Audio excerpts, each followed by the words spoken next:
What's up, everybody? Happy Monday. Hope all you're having a great day. Hope all you had a great weekend, a great Thanksgiving. So tell me, how was your Thanksgiving? Hope it all went well. Before I get into this video, I just want to shout this person out. I don't even know their name. I seen a comment, I think on Friday, but I got to look up their name. So they hit me up in the comment section and said that they're from Germany. I said, wow. When I seen the comment, I was like, damn, Germany. Hmm. Thank you for watching. I didn't know I was international.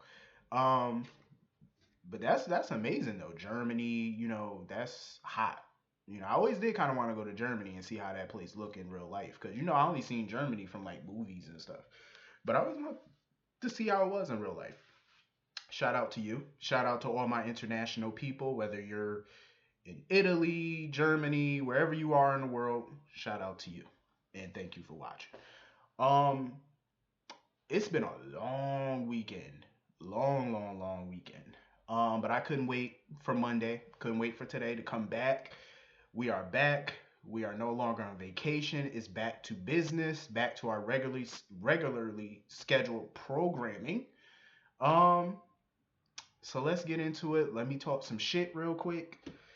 Because after watching this episode, you know I am.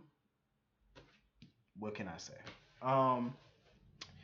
So we basically leave off where we left off last Wednesday. So Alexis is still kissing, slobbing down Dr. Bench. And I was like, the whole time I was watching their scenes, I'm just like, number one, I don't trust Dr. Bench. I don't know him. I don't trust him. He seemed a little shifty to me. See, when you get people like Andre and all them on the show, it's like they so goody goody and then they turn out totally wrong. It makes me feel like I can't trust nobody that comes on this show. Any new person, I can't trust them. Dr. Bench, I can't trust you. Sorry. Maybe I'll be wrong. I don't know, but I don't trust you. First of all, what kind of turned me off from Dr. Bench was when he kept focusing on Charles Street. Like he kept saying he was looking to invest in Charles Street. What's so damn important about Charles Street? Why not Queens Point suburbs? They got nice houses out there. Elizabeth used to live out there. Robin and Patrick used to live out there. Why Charles Street? Everybody who's ever watched General Hospital for a long period of time, you know Charles Street is on the waterfront. That's near the pier and everything else. That's on the waterfront, and you already know that's basically Sonny's territory. So that's what sparked my had my meter going crazy when I heard Charles Street. I say, ain't that by the pier, by the waterfront? And sure enough, that's where it is. And even Ned and all them mentioned it last Thanksgiving. They mentioned it last Wednesday how they were looking to do some projects over there or whatever. So I'm like, yeah, something definitely fishy about to go down. I don't know what. Maybe I'm reading too much into it. I don't know, but I don't trust this dude. Um, and second of all, I just want to say I feel like he set himself up with Alexis. Like when Alexis was kissing him and stuff, I said, Dr. Bench, just back away. Walk away. You're setting yourself up for failure, son. Walk away. Because we all know sooner or later she going right back to Julian. So you might want to walk your ass away. Because you're just setting yourself up for a huge disappointment. Molly. Molly was tolerable today.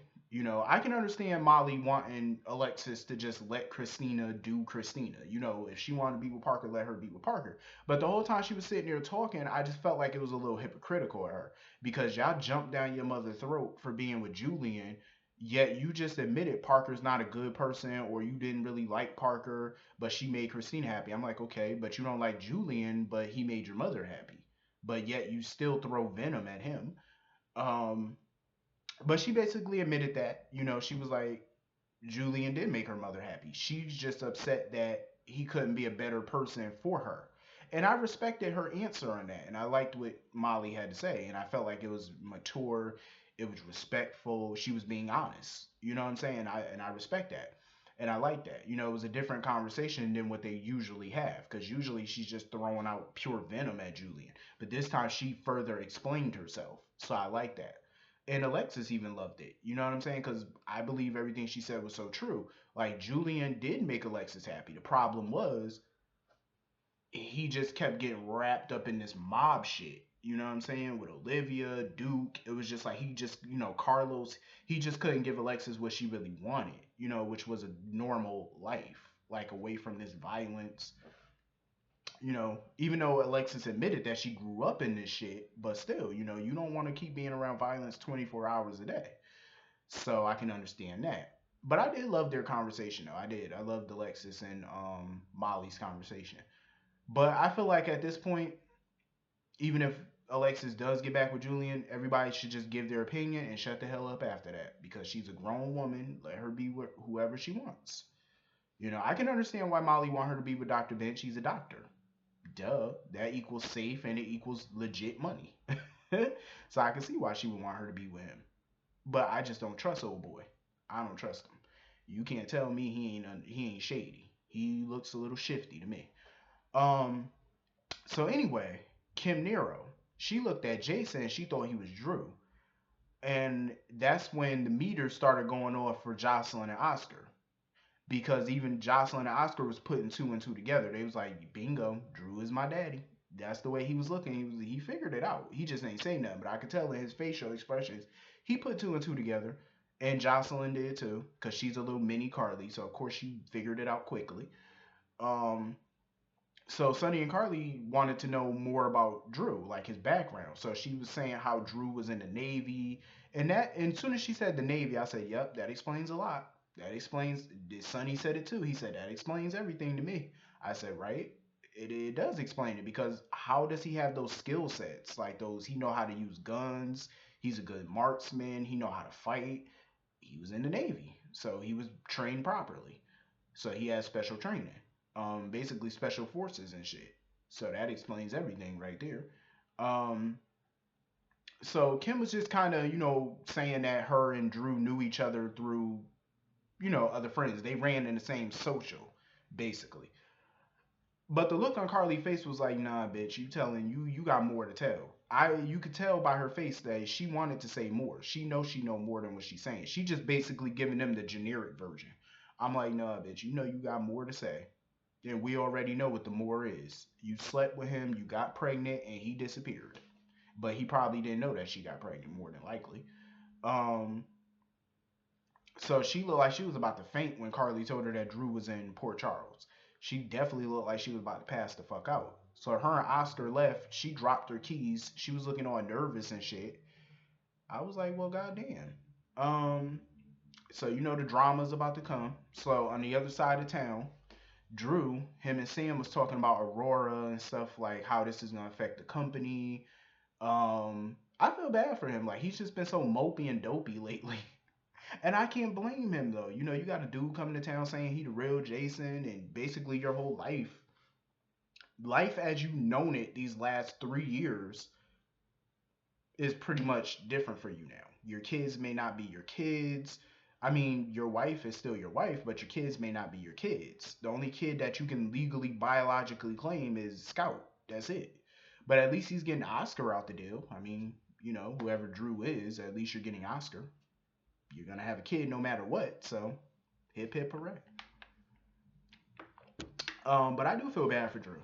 I feel bad for him because I feel like a lot of people turn their back on him. But that's what makes me feel more and more like he is Drew. Because come on, you really think the writers? It's one thing to have Sonny and Carly not believe him that he's Jason, but now you got Michael turning on him and Robin. And Robin been on this show for 30 years. You already know the writers are not going to set it up to where he's not really. Come on, if he was the real Jason, there's no way they would have wrote Robin to jump on the bandwagon. Why would they do that? You're basically throwing everybody else on this show under the bus for doing that. But I feel bad for him though. I really do because it sucks, to have your world just turned upside down. But that goes to show me even more that he's not Jason because you care too much about the lifestyle. Like not the life, but he more so, because he was like, "This is the life me and Sam built." But Jason wouldn't give a fuck about no company. Jason wouldn't care about the money. Look at him. When he came back, he was ready to give up his name. He didn't even want to go by Jason Morgan anymore. He didn't care. He knows who he is. That's how confident he is. Like there's no doubt in his mind that he's Jason. With Billy Miller, there's some doubt now. Jason would never doubt who he is. Ever. Not in a billion years. And Jason, like I said, would never buy no goddamn media company. But I will tell you this though. I do love the fact that when Billy Miller stepped into the role of Jason, we were seeing something different with him, something fresh. Even though in the back of my mind, I was thinking the entire time that this is not really how Jason acts, but I thought that the writers were just taking a new direction with him. But now that Steve Burton is back, now it all makes sense why he was acting so different, why he got out the business, why he started this media company, why he did this, this, and this. It's starting to put the pieces together and it's making sense. You know how they set the whole thing up. Um, but Drew is definitely I could see him on the show. You know, Billy Miller. I hope stays with the show after the reveal because I think this could be really good drama in the future between him and Jason. Definitely. Cause you could tell like he's not gonna warm up to Jason. He doesn't like Jason, and you could just tell like Jason, he's not trying to go to war with this guy. Obviously, he wants to keep the peace. But this dude, I don't know about that. Drama. I'm here for it though. I like it. Um, this bitch Ava. Ava, leave your goddamn face alone. Like, why do you keep trying to get this goddamn surgery? Just leave your face as is. So she met up with this doctor or whatever. She lied to Griffin, told him she was sick or whatever, just so he'd leave, so she could go meet up with this doctor. Because Griffin went to go see Kiki or whatever, and they sat there the whole time, basically talking about Ava. Um, but Griffin had a feeling he knew where Ava went. He knew. He had a feeling she was going to see a doctor about that face because he knew she wasn't going to let it go. He knew how obsessed she was about it. So she went to go see this doctor or whatever who live up in Boston, I guess, but he has special privileges in Port Charles because he got family there.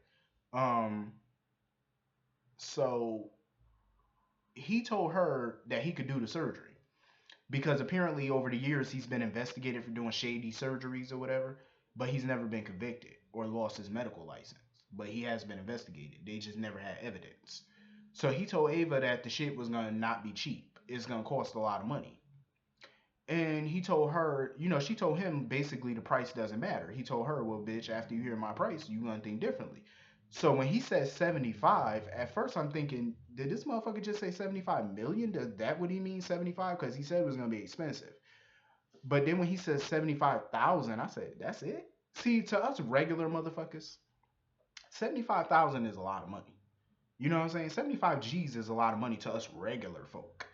Our eyes will pop out at the thought of $75,000.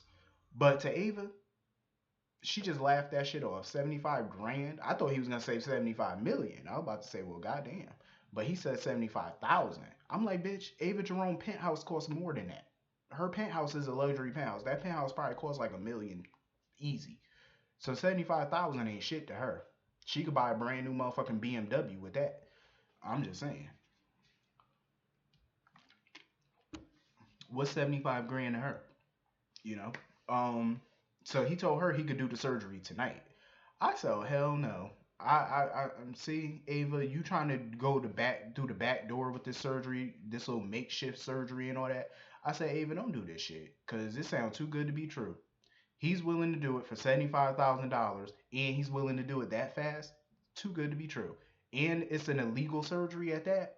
Leave your fucking face alone, Ava, please. Just stop. Cause I have a feeling something is about to be botched. You ever seen that show on I think it's on the E network called Botched? When people got fucked up surgeries and they try to come up into the doctor's office to get that shit redone. I love that show. I think that's what I think that is Botched. I think I seen that show like a few times.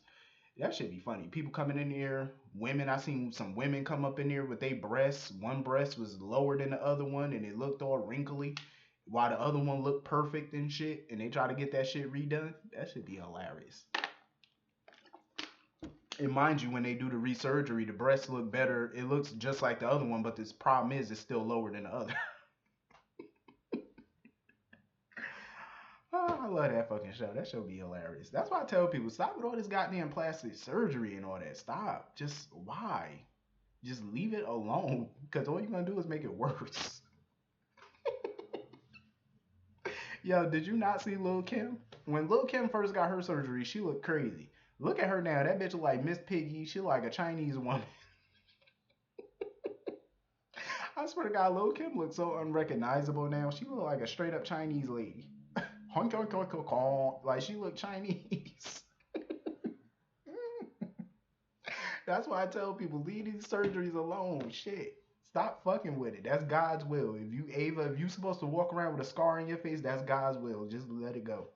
Shit, just leave it alone. I don't know why people do that to their face. Like, just stop. God, damn, all that Botox and all that. You know, I seen somebody get Botox, and that shit had them looking surprised for 2 weeks. Like their eyebrow was up here, and they looked surprised for 2 weeks. I swear to God. I said that's why people need to stop with this cosmetic shit. Like, just if you listen, how you were born is how you were born. If you were affected by a fire, just let the burn show. Fuck it. Damn, just let it go. So anyway, Alexis went to the bar. I said, "Oh shit. Please tell me Alexis is not having issues with her sobriety."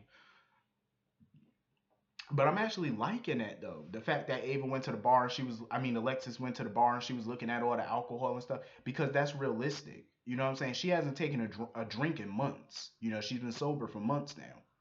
But if you ever watch Y&R and you've seen Nikki Newman, even she falls off the wagon. But I love how they're writing Alexis because she's a little bit more competent than Nikki Newman. Because Nikki, she drinks alcohol whenever the wind blow. Like if one little bad thing happens in the Newman family, Nikki goes off the bender and starts drinking. Alexis is more strong-willed than that. You know what I'm saying? Alexis has gone through a lot even now, and it's like she's thinking about taking a drink, but I'm glad that she got that willpower not to order no alcohol. And guess who the fuck popped up beside her today? Julian motherfucking Jerome. He out of prison. I said, bitch, already? They just did that press conference today. Well, last week, but in Port Charles it's today. It's the same day. So they just did that. Nora did that press conference on Thanksgiving, which is still today in Port Charles time. I'm like, how the fuck he get out already? Ain't you supposed to have a retrial? He got out already. I said, damn, the Lord working mysterious ways. I see. Um, so Julian is free. I know some of y'all don't like that, but I do because you know what? You got a lot of criminals running around Port Charles that's free. So fuck it. Why not add Julian? And shit, since they want to free everybody, free Johnny Zakara. Shit. Ain't he on a 20-year bid? But anyway, this was a pretty cool episode. I liked it. I didn't find it too boring or whatever. I actually enjoyed it. I don't know about the rest of you, but I liked it. But hit the comments, let me know what you thought about it. And I'll see you all later. Have a good day. Peace.